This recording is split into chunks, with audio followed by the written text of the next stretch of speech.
everyone, welcome back to my YouTube channel. If this is your first time of tuning in, my name is Detutu, and on my channel I share information about studying or living in Germany. So as you can tell from the title of this video, we are going to be talking about how to balance your studies and also working at the same time.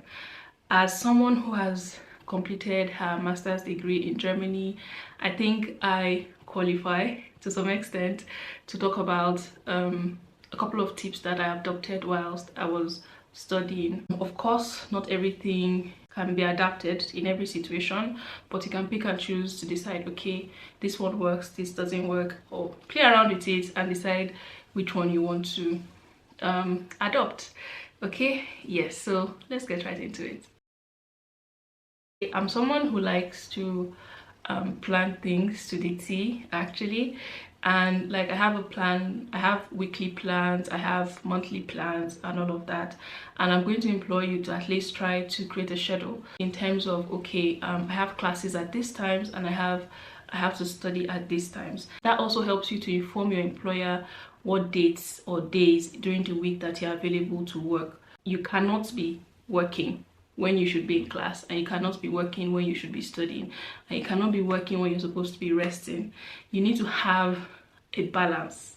Having balance is very important as a student, because otherwise you might burn out, and burning out also saps your time, and then you don't have time to do the things that you want to do. Okay, so create a schedule that works for you. Whilst you are creating a schedule, also try to prioritize what is important to you, what comes first. A lot of people who come to study in Europe do not always have education as their first priority. Some people have making money as a priority, but I also want you as an individual to understand that the kind of money that you're going to make as whatever kind of job you're doing is not going to be as much as what you potentially earn as a graduate, because whatever job you're doing, you're going to be paid per hour. But if you're in paid employment and you intend to like cheat the system and try to work more than the required hours, you can get fined or you can be called out by the government. Your study duration might take longer to complete, or maybe you would not even be able to complete your studies.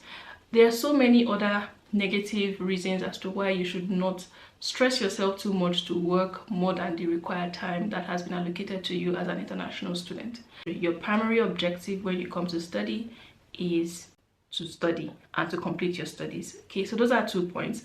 The first one is to create a schedule, and the second one is to prioritize what is important to you. It is different for everybody, so you have to have that conversation with yourself and decide, okay, this is what is important to me, and what comes second, what comes third, what comes fourth, and then arrange all of that on your schedule and plan everything accordingly.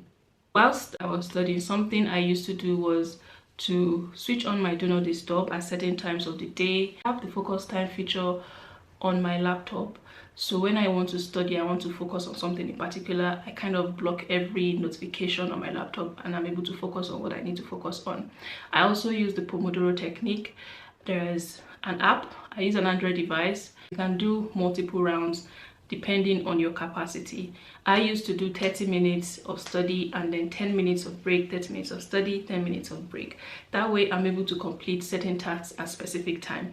You can also adopt this in like tidying up your room, for example, or cleaning up the house, or completing any random task, depending on how long you think this task is going to take you to complete. In terms of taking breaks, I also think it's wise to not work more than the allocated 20 hours per week for international students. There are holidays for that. You can work 40 hours during the holidays with no issues, no hassles, no issue on your visa. No one is calling you to check up on you to know if you're working overtime. You have more time to actually focus on work at that time. You have time to save up money if that's what you want to do. You have time to do whatever you want to do during the holidays.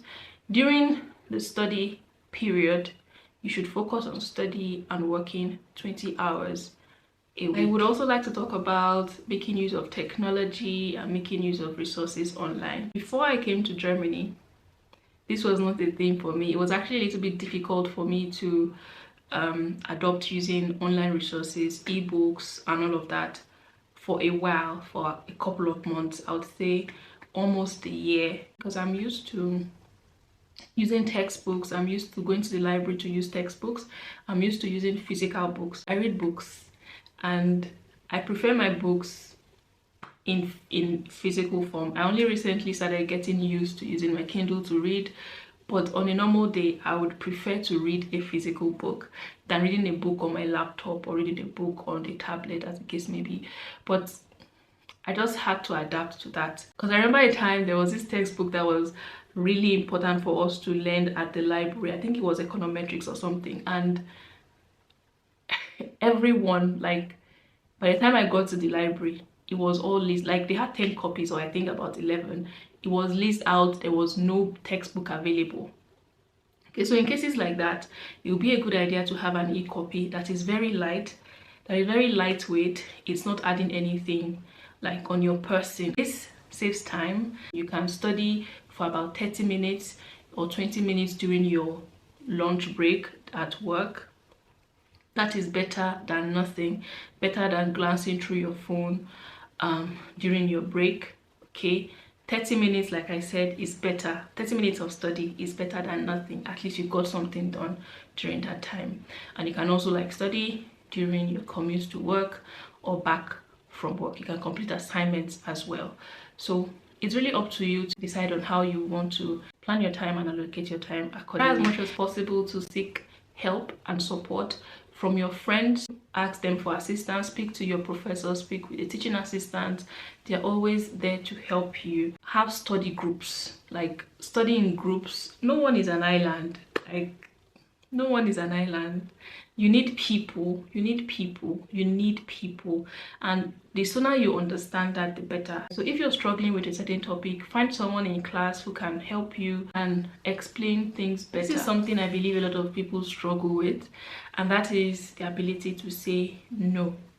No is a complete sentence. You can't be saying yes to every invitation. To be able to balance work and also to be able to balance studying at the same time, you need to be able to say no. Learn to say no and you'll be the better for it.